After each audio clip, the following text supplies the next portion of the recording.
Apakah kita? Rasulullah SAW pernah menyebutkan kalau Imam Mahdi keturunan dari Hasan ini, klannya tinggal di Qatar.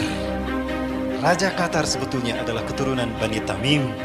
Dalam salah satu hadis Rasulullah bahwa Imam Mahdi Rasul sebutkan sebagai pemuda dari Bani Tamim. Klan Tamim yang terkuat ada di Qatar. Jadi isu Qatar diserang sebetulnya bukan hanya karena membantu mujahidin, bukan, tetapi mereka yakin Imam Mahdi ini dari keturunan Bani Tamim, klan Bani Tamim terkuat ada di Qatar. Samemeh Imam Mahdi hijrah ke Madinah, yuk orang habisnya saja di kampung halamannya. Di mana? Qatar. Jadi ini petunjuk bagi kita kalau Imam Mahdi telah ada dan mereka tahu lebih dulu ketimbang kita.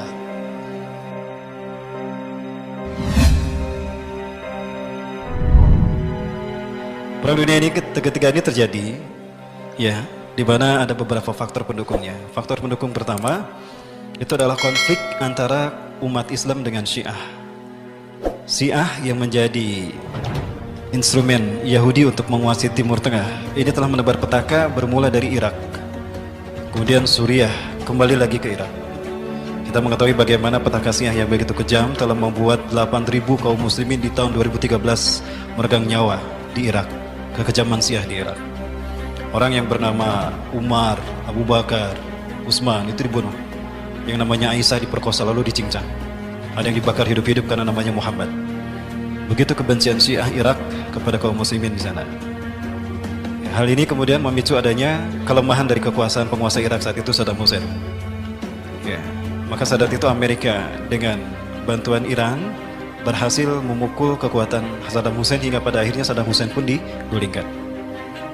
Maka muncullah Arab Spring yang menjadi pencetus meletusnya petaka di tanah Arab.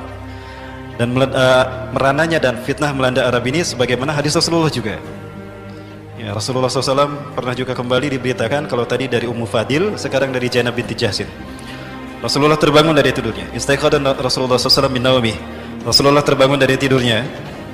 Kemudian beliau mengatakan, La ilaha illallah. Tidak ada Tuhan selain Allah. Wailun lil arabi. Kecelakaan akan menimpa bangsa Arab. Min syarrin qad iqtaraba. Karena keburukan yang telah mendekat kepada mereka. Futihal yauma min radbil Ya'juj wa Ma'juj misla hadhi. Ya, telah terbuka lubang Ya'juj Ma'juj semisal ini. Rasulullah mengisyaratkan seperti ini. Itu 14 abad yang lalu. Hari ini tidak ada lagi hijab antara Ya'juj Ma'juj dengan umat Islam. Nah, artinya Rasulullah menyebutkan bahwa di akhir zaman bangsa Arab akan menderita, ya, mereka akan sengsara di bawah pembantaian yang dilakukan oleh Ya'juj Ma'juj. Ya.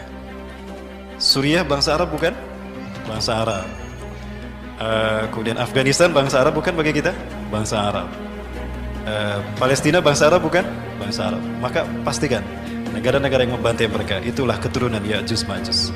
Sebelum mereka akan melakukan pembantaian pada umat Islam Arab sebelum Ya'juj Ma'juj yang sesungguhnya muncul. Ini faktor yang pertama. Faktor yang kedua akan memicu terjadinya perang dunia ketiga atau Malhamatul Kubra adalah bangkitnya Islam di tanah Arab. Ya, Rasulullah SAW memprediksikan itu sampai Rasulullah pernah menyebutkan bahwa Bani Rum, ya, Bani Rum itu akan berbondong-bondong mereka masuk Islam. Ini akan memicu adanya konflik internal di negara-negara Barat. Ya, sehingga para penguasa yang mereka zalim dan anti-Islam dan mereka fobia terhadap Islam, mereka akan bersatu. Hal inilah yang akan memicu pada akhirnya terbentuknya 80 persekutuan negara yang mereka akan menyerang pusat kebangkitan Islam nanti. Jadi mereka tidak akan menyerang bangsa-bangsa kaum muslimin yang ada di Eropa. Mereka tidak akan menyerang umat Islam yang ada di Asia terlebih dahulu, tidak. Tapi akan mereka serang adalah pusat kebangkitan Islam nanti. Di mana pusat kebangkitan Islam itu akan terjadi? Rasulullah SAW menyebutkan, Fustatul muslimin yauma malhamatil kubra fi makanin yuqalu lahu Qutah fiha madinatun yuqalu laha Damaskus atau Damaskus. Ya. Pusat kekuatan umat Islam nanti, pusat pemerintahan umat Islam di akhir zaman nanti, di perang dunia ketiga sebelum hari kiamat adalah sebuah tempat yang bernama Qutah. Dan dia di sana ada sebuah kota yang bernama Damaskus. Ya. Nah, artinya apa? Jika Islam nanti disebutkan Rasulullah akan bangkit di sana, maka yang mereka serang adalah pusat kebangkitan Islam itu, dengan tujuan menghentikan laju kebangkitan Islam. Inilah alasan makanya Suriah dikuasai oleh mereka. Kembali yang digunakan oleh Barat untuk menghancurkan Suriah bukan mereka melakukan invasi langsung, tapi Syiah yang mereka manfaatkan. Tadi saya sampaikan, faktor yang pertama yang memicu terjadinya konflik di dunia Timur Tengah, yang akan memicu terjadinya perang dunia adalah kezaliman orang-orang Syiah kepada Muslim di Irak, kemudian menyebar ke Suriah.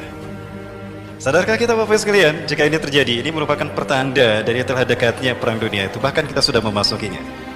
Ya, Rasulullah menyebutkan ciri perang dunia itu akan terjadi, malhamatul kubra itu terjadi adalah la taqumu sa'atu hatta yatahawalu syiradu ahli Syam ila al-Iraq wa hyaru ahli al-Iraq ila Syam. Kiamat tidak akan terjadi sehingga seburuk-buruk orang Syam, seburuk-buruk orang Suriah akan hijrah ke Irak, dan sebaik-baik orang Irak akan hijrah ke Suriah. Konflik yang terjadi di Suriah akan menyedot orang-orang terbaik dari luar Suriah berkumpul di sana. Dan dia sekaligus akan melempar, akan mengusir orang-orang buruk yang ada di Suriah. Kasus Suriah ini telah menunjukkan pada kita bahwa ini telah terjadi. Berarti kita berada di gerbang kiamat. Ada kemungkinan justru kita sedang berada di perang dunia itu sendiri, tapi kita tidak menyadarinya.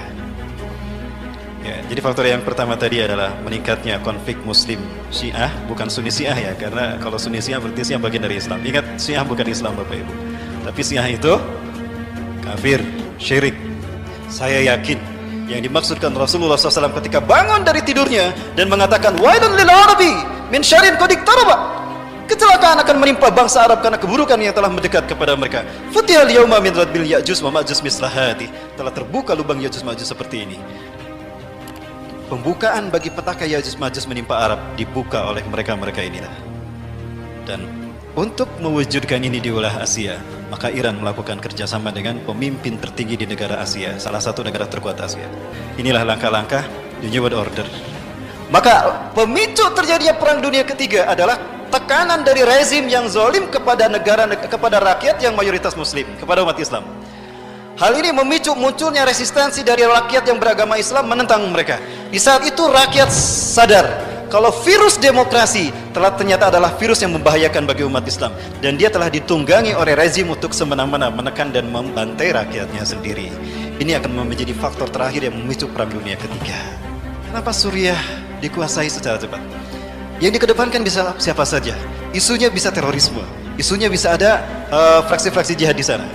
Tapi sebetulnya intinya Suriah dihancurkan karena mereka yakin Nabi Isa tidak lama lagi akan turun di Aleppo. Ingat Rasulullah bersabda, taqarrabaz zamanu linuzuli Isa bin Maryam fiikum.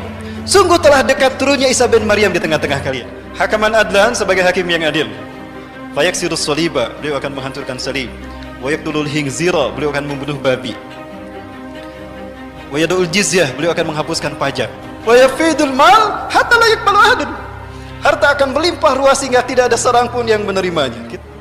Wa yanzilu alal manaratil bayda, beliau akan turun di masjid bermenara putih. Di mana itu? Syarqiyah Damaskus, di Damaskus Timur. Di manakah Damaskus Timur? Aleppo.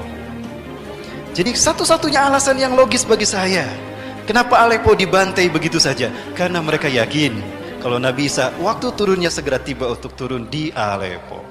Saat itu umat Islam akan dipimpin oleh Imam Mahdi. Mereka cari kemana nih larinya Imam Mahdi. Oh, ternyata Imam Mahdi larinya ke Qatar. Kenapa harus Qatar? Satu, Qatar dari dulu terkenal sebagai negara yang rajin memberikan bantuan kepada negara-negara yang terzolimi. Hamas, Afghanistan, Al-Qaeda, perjuangan Al-Qaeda di Somalia itu tidak terlepas dari kontribusi Qatar dalam memberikan bantuan dana. Qatar juga memberikan pintu terbuka lebar, membuka pintu lebar-lebar bagi para pejuang yang mereka tertekan di negaranya untuk tinggal dengan aman di Qatar. Pejuang-pejuang Ikhwanul Muslimin, pejuang-pejuang Mujahidin Hamas, Izzuddin Al-Qassam, tidak sedikit mereka yang tinggal di Qatar. Yusuf Qaradawi, Syekh Yusuf Al-Qaradawi, beliau justru membuka kantornya Al-Quds Institution itu di Qatar.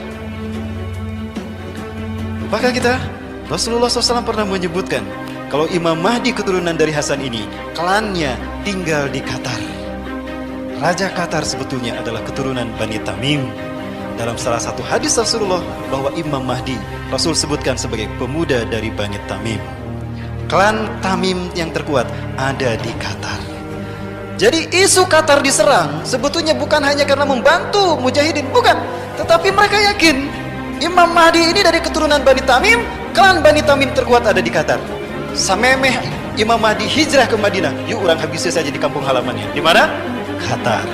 Jadi ini petunjuk bagi kita. Kalau Imam Mahdi telah ada dan mereka tahu lebih dulu ketimbang kita. Bapak Ibu yang dirahmati Allah. Maka berikutnya, tidak menutup kemungkinan Qatar ini akan diserang dan ini akan memicu terjadinya perang Arab.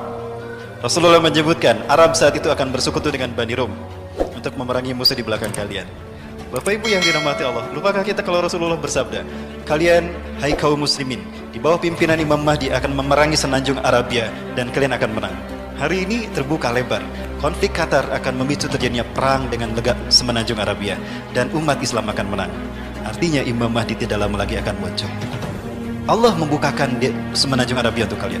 Kemudian kalian akan memerangi Persia, maka kalian akan menang. Allah membukakan Persia untuk kalian. Kemudian kalian akan memenangi Bani Rum dan Bani Rum akan kalah. Allah memberikan kemenangan atas kalian. Kemudian kalian akan berperang bersama Dajjal. Bapak Ibu, Dajjal tidak akan keluar melainkan apabila Suriah sudah hancur luar biasa. Hari ini Suriah sudah hancur atau masih utuh? Sudah hancur. Berarti ini petanda bahwa Dajjal akan segera muncul di zaman kita. Kapan itu muncul Bapak Ibu sekalian? Ciri kalau Dajjal sudah muncul di tengah-tengah kita apabila kita mendengar satu, Madinah gempa 3 kali. Sudah mendengar belum Madinah gempa 3 kali? Belum. Yang kedua, ciri kalau Dajjal ada di tengah-tengah kita, Raja Suriah akan mengirimkan pasukan untuk membunuh Imam Mahdi. Maka Allah tenggelamkan mereka antara Mekah dan Madinah. Jika kita mendengar nanti ada pasukan yang dikirim dari Suriah, ditenggelamkan Allah di Baido antara Mekah dan Madinah, itu pertanda kalau Imam Mahdi telah ada dan Dajjal ada di Madinah, Imam Mahdi ada di Mekah. Ada kemungkinan Imam Mahdi ini dia mengungsi dari Qatar ke Madinah. Sekarang Qatar bergejolak. Ada kemungkinan dia pindah ke Madinah kan? Imam Mahdi tadi. Bapak Ibu sekalian, tidak kemungkinan. Ini sekarang luar biasa. Inilah titik-titik terciptanya perang dunia ketiga. Bapak Ibu sekalian, dan hal lainnya akan memicu terjadinya perang dunia ketiga adalah bangkitnya kekuatan Islam dari negara yang berbenderakan merah dan putih. Kekuatan merah putih ini akan menjadi kekuatan perang dunia. Jangan salah, tidak akan sedikit nanti mereka yang datang ke Indonesia apabila Indonesia chaos. Beberapa mujahidin Timur Tengah berkata kepada saya, mereka mengatakan, Ayuhal ikhwati muslimin al-Indonesia, intah dusun mahlaka fi biladikum fantaziru hudurana. Hai Muslim Indonesia, jika perang terjadi di negara kalian, tunggulah kehadiran kami mujahidin seluruh. Itu tidak lama lagi akan terjadi. Aksi kita berikutnya akan lebih dahsyat, maka persiapkan nama-nama kita untuk aksi bela Islam berikutnya, karena ini pasti episode akan lebih seru lagi. Betulkah demikian? Kita tunggu apa yang Allah kehendaki. Selamat datang di Indonesia akhir zaman dan selamat datang di perang dunia ketiga.